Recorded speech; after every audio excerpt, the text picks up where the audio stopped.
So yun mga idol, sa mga bago pa lang at di nakakalam, si Mesege may isang application na isang laro kung saan pwede kang kumita ng Gcash, maglalaro ka lang. So para ma-download tong application, click nyo lang yung download link sa description ng video kaya sa pin comment. So paano ba mag-register dito? So click nyo lang tong register. So kapag ka-click nyo yung register mga idol, pilapan nyo lang yung apat na to. So dito sa mobile dyan may ilalagay fully verified na Gcash mo. So sa password o new password, gumawa ka lang ng 6-digit na password dito sa verification code. Click nyo lang tong send, may magte-text sa inyo yung verification code dyan ang ilalagay nyo dyan. So dito naman sa referral ID, so pwede nyo gamitin yung referral ID ko. So i-type nyo lang 1043-79-275. So yan nasa screen mga idol. Kapag napilapan nyo na yung apat na to, click nyo lang yung login. Malalagin ka na sa game. So yan, pag-open mo ng game, so ito yung makikita mo. So nakikita nyo may daily bonus dito. So click mo lang itong pre-draw. So may pre-coins yan araw-araw.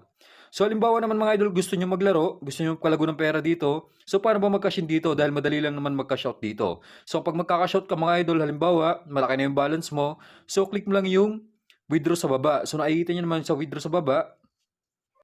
So dito, minimum of 300, maximum of 20,000 yung pwede may cash out araw-araw. So ganun lang kadali mag-withdraw dito sa Masaya Game kapag malaki na yung balance mo. So paano ba mag-cash in dito? So nakita nyo naman kung paano mag-withdraw, madali lang. Papasok na yung sa Gcash, maghintay ka lang ng ilang minuto o ilang oras. So kapag magka-cash in ka, wala kang balance, click mo lang tong wallet shop. So dito para mapag-cash in mga idol, so dito may 3 option, Gcash Online, Gcash o kaya Maya. So para ba tayo magka-cash in through Gcash Online mga idol? So click mo lang yung amount kung magkano gusto mo i-cash in. For example, magka-cash in tayo ng 200. So click nyo lang yung amount kung magkano gusto nyo i-cash in. Sa akin mga idol, 200 dahil 200 yung i-cash in ko. So kapag ka-click nyo yung 200, may makikita kayo yung number dito. Click nyo lang tong copy. So kapag nakopy nyo na yung number dito, so mag-send lang kayo ng 200 dyan sa number na kinopy nyo sa game. Punta ka lang sa Gcash mo, click mo tong send, express send, i-paste mo lang yung number na kinopy mo sa game, tapos yung amount kung magkano gusto mo i-cash in, 200. So kapag na-send mo na tong 200 mga idol, so wag mo kakalimutan i-screenshot yung resibo para may proof of payment ka. Tapos mag-back ka lang kapag nasend mo na yung 200. So kapag nag-back ka, click mo lang tong transaction sa baba. So nakikita nyo yung history nung nag-send ka ng 200 dito. Click mo lang yan. Tapos may makikita ka ditong reference number. So click mo lang tong copy, copy the reference number. So ito. Pagka-copy nyo na yung reference number, balik ka dito sa game. Tapos dito may lalagay yung reference number na kinopy mo sa Gcash kanina na nag-send ka ng 200. So i-paste mo lang. So kapag na-paste mo na, click mo lang tong okay. Click mo lang itong submit. So, automatic papasok na yung kinashin mo na 200 dito sa Masaya Games. So, ganun lang kabilis mag-cash in kapag Gcash Online. For example naman, ganito yung cash in na na-encounter mo dito sa wallet shop. So, minsan kasi wala yung Gcash Online. So, dito tayo sa Gcash naman. So, dito automatic pay ito mga idol, no? So, para magka-cash in ka lang. So, click mo lang itong Gcash. Click mo lang yung amount kung magkano gusto mo i-cash in. For example, 500. So dito mga idol, marerekta ka sa site para magbabayad ka lang o magka-cash in ka sa Shopee, InstaPay o DragonPay. So ilagay mo lang yung Gcash mo dyan, may papasok sa inyo yung 6-digit verification code, tapos mag-login ka lang. So automatic mababayad na yung cash in mo sa game. Balik ka lang sa game, papasok na yun sa game balance mo. So ganun lang kadali mag-cash in, proceed na tayo sa actual game natin. So yun mga idol, so magpa-farm na tayo dito sa Masaya Game. So dito tayo sa Toscoin. So magpapalago tayo ng pera dito sa Toscoin. So ano ba yung discard yung ginagamit ko dito mga idol? So pattern pa rin na nagbe-base dito mga idol bawat laro na ganito. So pattern talaga ako nagbe-base. So tingnan nyo yung mga dating lumabas. So karamihan hanggang tatlo yung patong ng mga results. So nakikita nyo naman pantay-pantay halos, tatluhan. So mag-head tayo ngayon dito. So malabo na pumatong tong tail na to. So nakikita nyo halos lahat talaga ng pattern is tatluhan, magkakadikit. So mag-head tayo dito. Tingnan natin kung tatama. So nag-head nga mga idol. So malaking chance na magtatlo din tong head na to, tatlong patong. So nakikita nyo naman mga idol kung pagbabasihan mo yung pattern, kadalasan talaga hanggang tatlo yung mga patong niya. So ito tatlo. So malaking chance na tatlo din tong head na to. So try natin mag-head pa rin mga idol, tayo ng 2,000. Tingnan natin kung tatama. So pag nag-head to, next round mag-head pa rin tayo. Sasabay natin yung tatluhan na yan. So tulad niya nag-head na naman. So nakadalwa na. So next round mag-head tayo, automatic mga idol. So nakikita nyo naman, puro tatlo. So ito, tinuturo ko, tatlo, tatlo, tatlo. Hindi humahaba, no? So pinakamataas lang na patong is apat, karamihan talaga is tatlo. So magtatatluhan tayo dito ngayon. Tayo ng 2,000 side pa rin.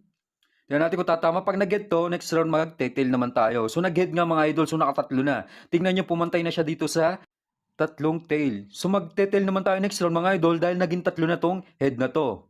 So ganito lang ako sumabay sa pattern mga idol. Tinitingnan ko yung mga dating lumabas kung ano yung pattern na madalas na nangyayari o nagaganap. For example, kadalasan na lumalabas kanina is puro tatluhan. Magtatatluhan tayo ngayon. So ganun lang magbasa ng pattern mga idol. So tulad yan, nag-tail na naman. So malaking chance na humaba pa tong tatluhan na to. So next round, automatic mag-tail naman tayo. Dahil tatluhan yung pattern, sasabay natin tatluhan na yan. Mas maganda yung nakakasabay tayo mga idol. So, hindi naman natin alam ang tatama dito. Pattern na yung pagbasihan natin. Mahirap sumalungat. For example, dapat magte-tail tayo kung side ka tataya. Mahirap manghula mga idol. Mas maganda talaga yung pattern ng pinagbabasihan mo bago ka tumaya para kahit papaano mataas yung win rate mo.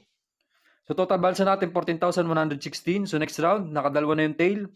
Tama na naman tayo doon. Magte-tail pa rin tayo ngayon. So ito mga idol, kapag nag-tail pa to, tumama tayo ngayon. So next round mag-head tayo. Pag nag-tail to, panibagong pattern yan. Diyan ka mag-iisip kung anong tatayan mo next round. So tulad yan, nag-tail pa rin. So pumapantay. Nagtatluan na nga tong tail tsaka head na to. So nakikita nyo magkakadikit na. So next round mag-head naman tayo dito. Tatluhan lang tayo. Sabayin lang natin tong pattern na to. Huwag ka sasalungat kung ano yung pinapakita ng pattern mga idol. Para hindi nga matalunan ng malaki. So pattern lang talaga yung magandang pagbasihan dito para manalo. So tulad niya, nag-head mga idol. So hindi humaba yung tail. Ibig sabihin, ganun pa rin yung pattern niya. Pero kung humaba yung tail na to, malaking chance na mag-trend yan, humaba. Paribagong pattern yon. Pero hindi mga idol, dahil nagtatatluhan pa rin, magtatatluhan pa rin tayo dito. Tayo ng 2,000 pa rin dito sa head. Sabay lang natin yung tatluhan.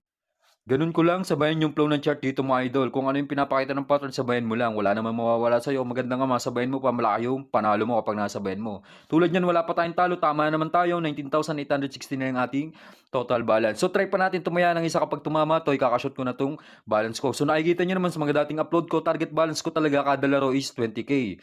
Kapag umabot na ng 20k, kakashot ko na hindi na ako nagtatagal para hindi tayo mabawian. So hit pa rin tayo, 2K. Tingnan natin kung tatama. So nag-hit na naman mga idol. So na-hit na natin yung target balance natin. So nagtatluhan to, pantay-pantay. Nakikita nyo naman mga idol, malinaw na malinaw. So 21,760 na yung ating total balance. So try natin hindi tumaya mga idol no, bago tayo mag-quit. So kapag nag-tail to, ibig sabihin tuloy-tuloy yung pattern niya. Kapag nag-head, panibagong pattern yan. Diyan ka ngayon mag-iisip kung anong tatayan mo next round. Tingnan natin kung tatama. So yun, nag-head nga. Buti na lang wala tayong taya. So okay na ako dito mga idol, 21,716. So ganun lang kadali manalo dito sa Tosscoin.